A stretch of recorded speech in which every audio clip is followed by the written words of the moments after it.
thank you for uh, uh, calling out the look back, the see back practice, because as we are here in Wednesday, and I am making sure that my phone is on airplane mode so we don't have any phone calls. Um, Wednesday, we have the insight focus, even though there's a lot of that insight that is kind of peppered throughout the week. And I would like to return back to the see, hear, feel back practice. Um, so again, for people who might be joining us newer that weren't here last week, um, see, hear, feel back. So this is the grid of the unified mindfulness ultra, the universal library for training attention. So the see, hear, feel back is what we're looking at. So this is more of that self-inquiry practice. So as a review, last week I was looking at this sense of, oftentimes we might have a sense of a locus of awareness or identity somewhere kind of around our brainial regions here. And it's like, I'm hearing something or I'm seeing something. It's as though something wakes up here and this arrow of awareness goes out and makes contact with that thing. I see something happen, I notice it, this arrow of awareness goes out and makes contact. And we can get into the early Buddha psychology about it in terms of there's the sense consciousness arises, phassa or contact occurs with the sense object, and that creates this complete experience. Once the sense object goes away, then there's nothing to contact, and then the sense consciousness goes away. So there's this whole kind of uprising of all of that kind of co-occurs. Now then, one of the things that I like about the see, hear, feel back experience or practice is, a lot of times our focus is on what I'm contacting. Oh, I'm seeing something. I'm clearly aware of what I'm seeing. Oh, I'm hearing something. Now this represents a sound. Oh, I'm aware that I'm hearing. And it's a lot of the present time awareness building is about noticing what's at the tip or the end of the arrow, so to speak. The see, hear, feel back process is about, okay, there's this thing I'm seeing, but can I walk back down this arrow, back to this? What is the nature of the sense organ that is actually perceiving this seeing? What is the nature or experience of this awareness that is making contact with what I'm hearing? And likewise, whatever it is that I'm feeling, rather than getting into the nitty-gritty of the sensation, can I just loosely be aware of what is this awareness of, that is feeling, felt experience. So that's the idea, is like we're traveling back up the arrow, so to speak, towards really kind of this core. I did this practice also on the Wednesday night. So Wednesday nights, I teach a class for Inside LA that also happens on Zoom. You're all invited to that as well. And we did this practice there too. And when I was introducing it, I was vacillating back and forth between what's the nature of this awareness and also just the simple question of who is this? I think that there's pluses and minuses for both packaging. Sometimes the nature of awareness sometimes can get a little too esoteric or abstract for some people. So the idea of, well, who is this? Who is this that's seeing, that's hearing, that's feeling? Sometimes can be more tangible. But then, unfortunately, the drawback of asking who is this, a lot of the responses of people that grasped onto that aspect of the instruction reported that they went very cognitive with it, and then began thinking about, well, who am I? What is this? And then rather than being with this sensory experience, they're having subtle or not so subtle cognitive processes of thinking, analyzing, which then drops us out of the present moment. So if we're going into just pulling back and looking at the whole idea and nature of mindfulness, part of it is cultivating this present time awareness. I mean, if we're going towards kind of earlier research, that what I consider a very unfulfilling definition um, of mindfulness. Howsoever, it's very useful in the sense that in many ways we're riding this crest of the present moment as it unfolds within our subjective experience that can give insight into how it is that we're perceiving the world, how it is that we're perceiving self. And sometimes some people talk about the nature of reality. We're looking, things come into being and pass away from being and pass into the effortless flow of nature. We get to see the reality of nature. I don't know. I don't know if that's true, but I can see that it's probably the reality of our subjective experience. Yeah. So sometimes, yeah, Kim, you have a question? Sorry. So then my question is, when we are doing the see, hear, feel back, and we do find ourselves in the cognitive processes, what is the process to bring us back to present moment experience of see, hear, feel back? Yeah, sure. Well, if we use that arrow analogy, it's like when we're falling into the cognitive experience, well, there's see in and hear in are just kind of breaking out their tools. And it's some degree of fantasy planning daydream that's occurring. It's like, oh, here's an idea, let's dissect it, let's look at it, what's its history, and so what aspect are we seeing, what aspect are we hearing, what aspect are we feeling? It's as though our awareness has kind of gone out towards the ends of the arrows. So it's one of those things where it's like we're given a ladder but the first few rungs are missing. It's like, well, just naturally wake up. Well, isn't that the whole problem with humanity? So it's that sense of, oh, okay, can I be aware that I'm falling into this cognitive deconstructive analysis that's happening? There's this aspect of it that I'm seeing, right? Can I just walk back to the what is this flavor of awareness that's seeing? The aspect that's hearing, can I walk back? What's the nature of that which is hearing? Does that feel, I mean, I know there's not like a magic bullet there, but for one thing that I like to say is it's good that we know our patterns. So from one thing I'm understanding with you, Kim, is there's a natural habit of, hey, let's have fun with ideas and concepts and how can we break it down and analyze it. And there might be this kind of vacillation between, when dukkha arises for you, it's like, all right, this is the main tool that shows up, is some cognitive analysis of it.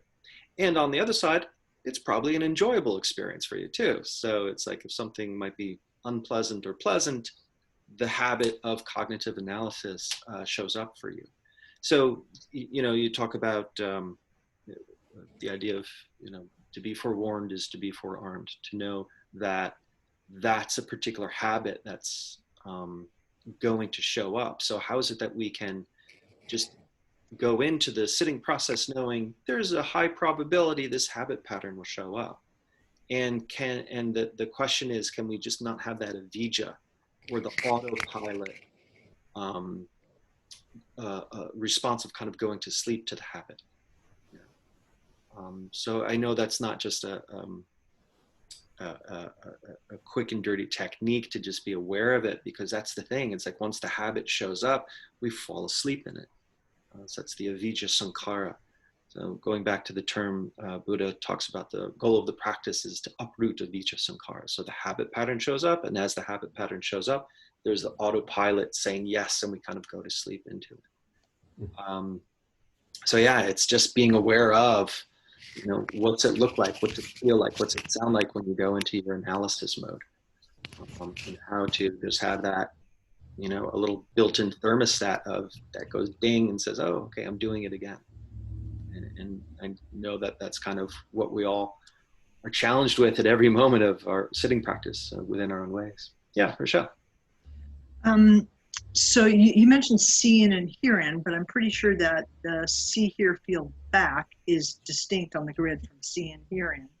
But it also sounds to me, I'm wondering if maybe it's a good time to be guessing at trying it, because it's one of those things which is a little bit intellectually, yeah, like I get it, go back to the source and try and either figure out or just experience how you're seeing or how you're hearing or feeling. But I'm just wondering, maybe it's a good time to be guessing, because it's not, I can't say that off the top. I'm like, oh yeah, I know what that technique is. Yeah. Thank you for that, Rochelle. So I don't know. I like to say with all these practices, we're going for a solid D minus. This is, so many of us have this pattern of, and I'm not saying this is what your experience, but this is what comes up for me, is a pattern of, I must be doing this wrong. What I'm doing is not good enough. Obviously, I'm doing something else, where it's just like, no, just being open to the idea and trying it on, it, to me, means you're doing it right. Of course, we can finesse things. So to your point, Rochelle, yes, this is an excellent time for guessing. Shinzen says from time to time, wild ass guessing is perfectly appropriate. And I think that's very, very true for this technique, because it's just like, hear out, the bird makes a sound. Oh, that's very clear and tangible. I can understand hear out, but hear back, what is that? One thing I do like about the practice is that it feels like there's a bit of a complete experience, because it's like, as the thing arises and we make contact with it, and we can also kind of pull back to that which is perceiving it, it feels like there's something very full and complete about it, because we're experiencing the full arrow, where it originates from, the nature of the contact, the object, and there's an absence of a vija within that. So it's almost like, in a way, it's like we're experiencing, like, to just go for that example of hearing, there's a sound that arises.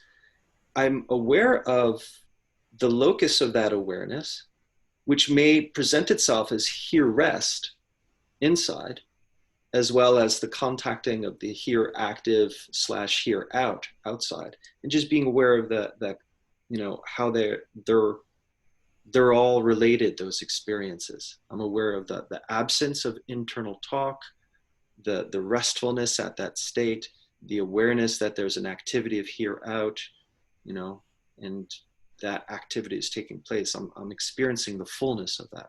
And then when that sound goes away, I'm still aware of that particular sense organ, sense consciousness, so to speak. And yeah, it can get very ethereal and abstract. So just to agree with you, Rochelle, yeah, guessing, wild ass guessing, perfectly okay. It's okay to not be sure. So, what's the adage? We're not going for perfection, we're going for growth. We're going for learning. So a lot of the learning sometimes is this right? Is this not right? And that's okay. That's part of the feeling around. There's a little bit more of a groping around in this exercise, of course. Okay, good. So before we get into it, any points of clarification? Of course, I'm going to be giving guidance. All right. So again, thank you for your patience. Allow yourself to come to a comfortable upright position.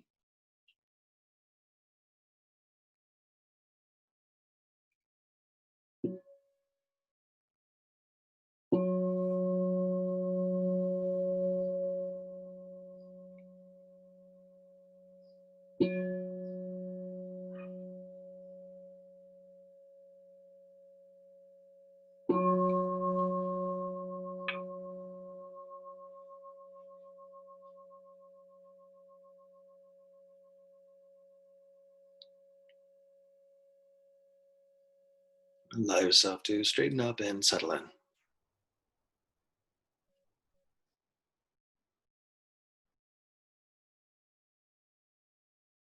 I'm going to be doing some inside practice, but we'll start off with a few moments of simple contact with breath to cultivate a sense of shamatha, calm abiding.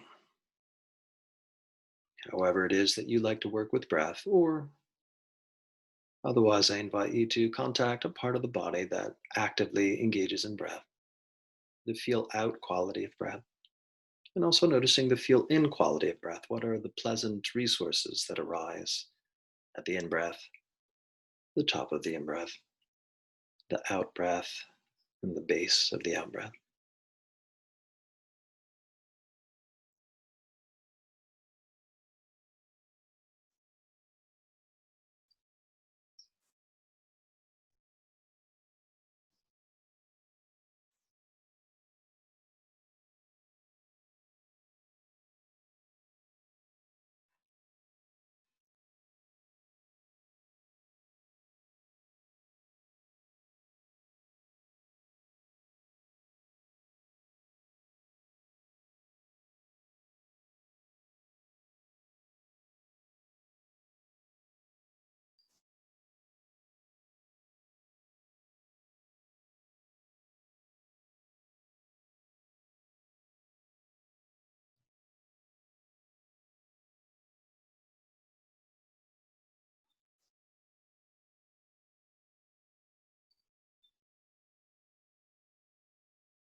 Okay, very good. So recognizing that breath is always there, breath is always available. We can now expand our scope of focus into simple contact with see, hear, feel. Just flexible labeling for now, and then we'll eventually move into the self-inquiry part. So whatever arises in see, hear, feel, whether it be in, out, active, rest, just allow yourself to just free float. Flexible noting, flexible awareness.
Very good. So as we are free floating within see, hear, and feel,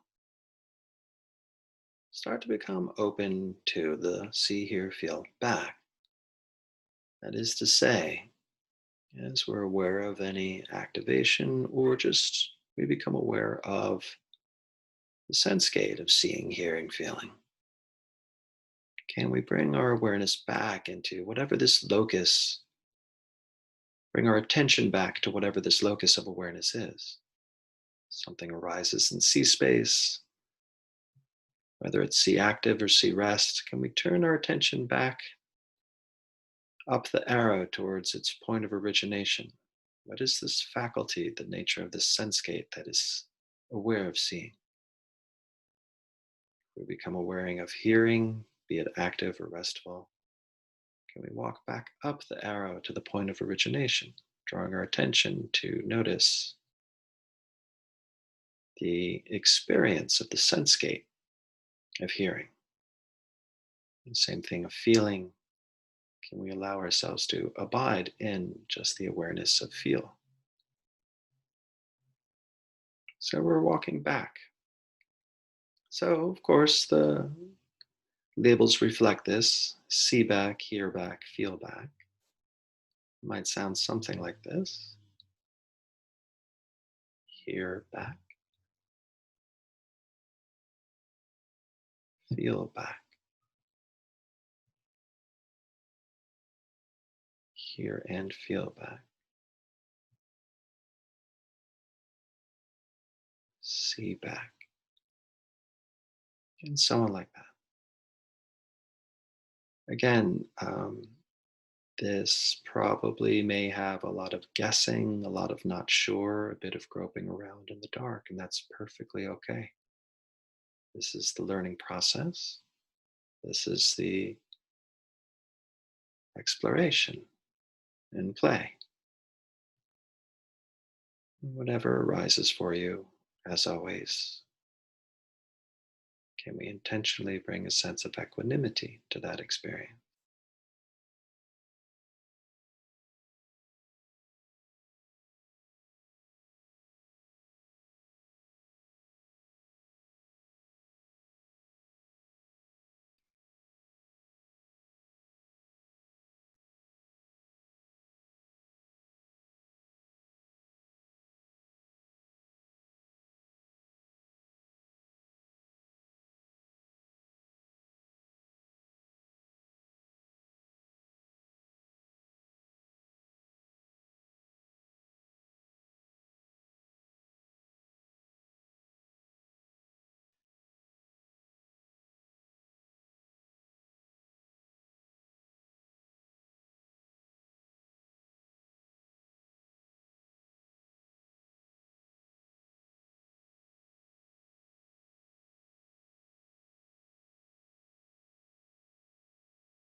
So just be aware if you're falling towards the end of the arrow and falling into see, hear, active, how can we wake up from that experience?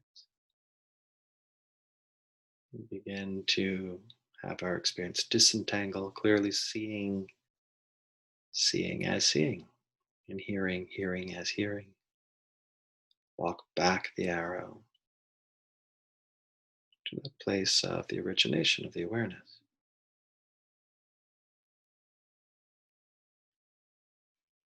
That may be a quality of see, hear, and feel rest. It might be even behind that.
And sometimes the see, hear, feel active doesn't shut down.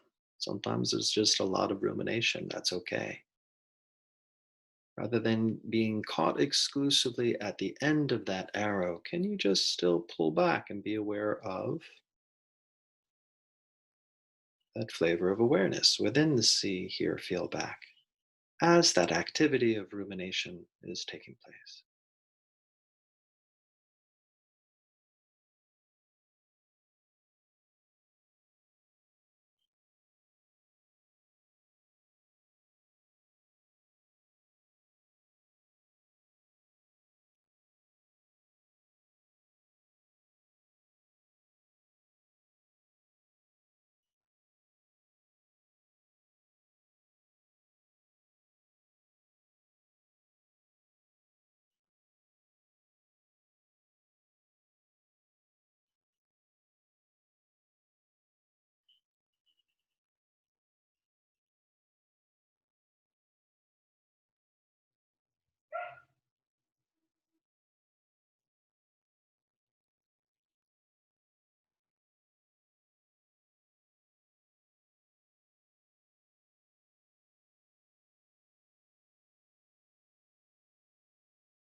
When you are able to contact, see back, hear back, feel back,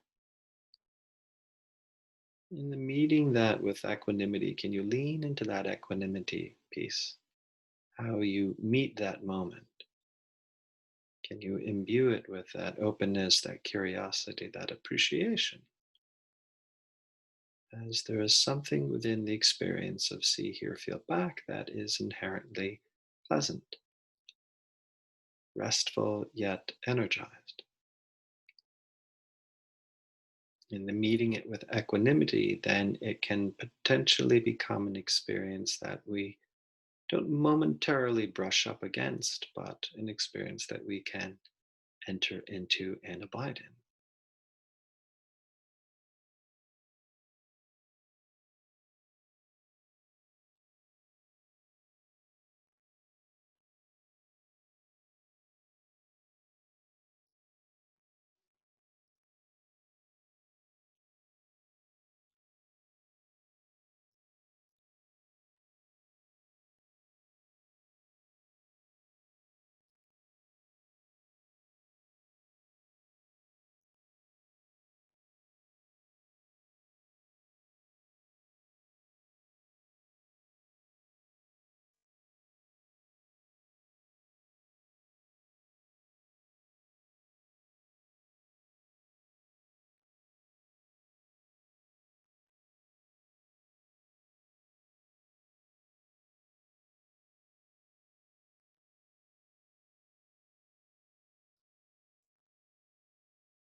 Okay. At ease, everybody. Post-bell practice, allowing yourself to be open, receive the merits of your actions, what you've generated thus far. I know we don't have a lot of time right now, so we had a little hiccup in the middle there, but we have time maybe for one share. If anybody would like to express what their experience was this morning, feel free to unmute yourself and manifest. Yeah, Lisa. It really helped when you mentioned towards the end that to, as it's happening, notice the see, the feel, hear, see in. Because what I was doing with, and I don't know if this is the same as, but I was hearing out, bringing it back in. Mm-hmm. But then when you said that, I said, oh, okay. So it was almost like I was watching myself feel, see, or hear out. Does that make sense? Yes. Yeah. Did So, it? but the interesting thing is when I was doing it the first time, I felt it a little more. So, for instance, like I thought I heard like an insect. So I heard out and then I felt it like somewhere in my body. I heard a bird chirp and then I felt it in my throat. So it was more feeling and like sensory the first part, but then when I was almost like directing, like being my director, I didn't have the same sensations. So it was different. It was almost more enjoyable the first time, but I was like, wait, okay, I might be doing it incorrectly. And there's the I'm doing it wrong Yeah, habit right. pops in. Right. Yeah. Oh, that's interesting. I mean, I'd like to explore that a little bit more with you, but you know, there's definitely, we can see how there's this whole interweaving of our experience. How there's a sound out there, and then there's a felt experience in the body. How, you know, the stimuli comes in, and it creates another sensory event, and we start to get insight then into how we map together this whole experience of self and world, and how we have self that kind of shows up as this filter. Um, and So your secondary experience of of noticing what's out, but then kind of noticing the awareness feature of that too, you know, that corresponds a bit, or what comes up for me is when I was talking about how it gives more of a complete experience. All right, there's this thing happening here, but I'm also being aware of that which is perceiving it. So I've got the consciousness, the contact, the object, the activity, and it feels kind of more complete in that way. And so sometimes it's like our mind is going and there's no way that we can stop it. So if we kind of pull back into the awareness of it, it can still be unfolding, but it might feel a little bit more of a secondary experience, or less immediate, which can potentially eventually have like a quieting effect, or at least, you know, or at least the experience of, rather than this oppressive litany of rumination, it's more like it's the TV is on in the next room, but I'm able to really be with my experience here. So what was it kind of like that? That's the second part of your meditation? Yeah, I guess it was like, you know, it was weird because you felt like you weren't experiencing it. You were experiencing it. Does that make sense? Yes, yeah. Yeah. We can get these kind of higher orders of awareness. Yeah. There's It the was thing, very peculiar. Yeah. I'm noticing the thing, there's the thing that's directing the noticing of the thing, and Yeah. we can start to get that. And it's interesting. It's like we're kind of aware of different kind of points of this whole activity. You know what? It's almost like, you know, when you're watching a movie, right? And like you're in it and like you feel like it's all real, you know, and then my dad would be like, you know, there's cameras back there. This is all not happening. Yeah. So it's like that. Okay, well, I just changed my perspective of the movie. Uh-huh. Yeah. Yeah. Good. Sometimes it feels like that can take us out of the experience, but sometimes that helps, you know, sometimes that helps if that's what's needed to give us a little bit of distance and objectivity within the experience. Right. Okay, very cool. Thank you for that, Lisa. You know what, Mike, for me, it took the the inquisitive side of me out of the equation, because I'm always like, oh, what is that sound? Oh, what am I seeing? It's like one of my favorite times is when you sit at the back of the Hollywood Bowl and the sound and the video come differently, and you're like freaked out. You're like, wow, am I on something? And you just know because light and sound are hitting you at a different. Mm-hmm. And I'm always seeking out because I'm always like, no, no, I know who I am. I'm bored with myself. I'd rather go out there. And it has a quality of the inquisitive mind, the one that I like to I don't know, abide in. I don't bring the sound to me. I go out to it. Mm-hmm. I don't bring the mountain to me. I go out to the mountain. I'm Mm-hmm. like, no, no. It's like, you're hiking and you go, no, no, let's go see it. No, no, let's keep going. But that's far away. It doesn't matter. We'll get there. Mm-hmm. It's that feel. And I think that's how when Juan was talking about grasping, and um, I think to me, I always find that it's all grasping. It's just, for me, it's how much can I let go? Mm-hmm. And like, I'm not a pusher away. I'm like, okay, I'm sitting with somebody's a pain in the ass. I'll just sit. I'm like, okay, whatever. I don't. I'm not a pusher away. I'm always grasping, and so to what degree I let go. And I think there's that inquisitive thing that I go out and I grab. I don't retreat. I don't. It seems like it has a pushing away quality. Like, oh, that's out there, but I'm going to come back here. Mm. Very strange. I don't know if I'm making myself clear. Well, But there's a retreat kind of thing, and I'm like, no, retreats are boring. Go out there, go get it. well, and at the same time, I mean, ultimately, we can, if you are open to the pulling back, then it can potentially give some insight as to there might not be as much difference between the inside and the outside as, Mm. what initially might strike you as. Um, and at the same time, I understand it feels like characteristically the Zen approach is very out. It's very see out, very hear out, very feel out, and that constant thrusting of our attention outward helps to quiet the internal Yeah, experience, and yeah. then it allows us to see the emptiness inside. Whereas a lot of the Theravadan approach is, oh, let's work on all of this inside stuff, and eventually we arrive at seeing the emptiness of it. So they're both kind of like two roads, one that kind of goes in, one kind of goes out, but allows us to see that emptiness. The end show, that the brush stroke of the circle, it's always open. It's never a closed circle. It shows us that inside, the emptiness inside and the emptiness outside are the same. There's this kind of husk of a personality view that really is somewhat illusory. There's this open flow of emptiness. So I can understand kind of the interest of the kind of going out into the world and merging with the world. That's a totally valid path. Mm. And It sometimes, just and it just seems. I'm sorry, but what Lisa was saying, like the movie and any kind of art, you the point is to get lost in it, hmm, right? You're until it's over, you just go, wow, right? You're lost. You blend with that, as yeah, opposed to going, oh yeah, interesting colors. Oh, okay, yeah. Oh, that's interesting that they would do that to the character.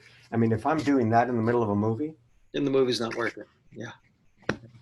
Well, I mean, to your point, just like it's important to know how to bear down in practice and lighten up in practice. mm, Sometimes it's important to kind of merge with the experience, and sometimes it's important to unmerge with it. If it's beautiful and it's wonderful, it's like, wow, let's get lost in that sunset. Let's get lost in the way the light filters through the greenery of the leaves. But if there's a horror that's taking place, or some sort of suffering experience that we're habitually drawn to, well then yeah, then it's right, important to know how to pull back and be able to break our identity with that. So objective. it's good to be able to know how to merge and how to differentiate, how to kind of get lost in the experience and how to wake up from the experience. Yeah. And of course, I mean, kind of walking in the woods, it's definitely much more pleasant to merge within the vastness and the beauty. Yeah, I'm watching the Ken Burns National Parks documentary right now. It's very, very Cool. sad that I'm stuck in the house and not able to go off to Yosemite and Yellowstone and all these places. Okay, so we have gone over the hour a little bit. So it's time to be released back into the wilds, everybody. So homework, life practice as you go through the day. You know, how about just be aware of when you are allowing yourself to be merging and getting lost in your experience in a healthy way. And also within that, sometimes we kind of pull back and be aware of just the faculty of awareness, that self-inquiry. And sometimes that can help us with the getting of the lost, because what that does is it kind of thins out, attenuates that filter of our sankharas, that filter of our habit patterns. And there can just be the awareness and the experience and the merging of the two as well. Okay, I look forward to hearing your reports on that tomorrow. Okay. Thank you. Take care, everybody. Have a wonderful day. Thank you. You too. Bye. Bye-bye.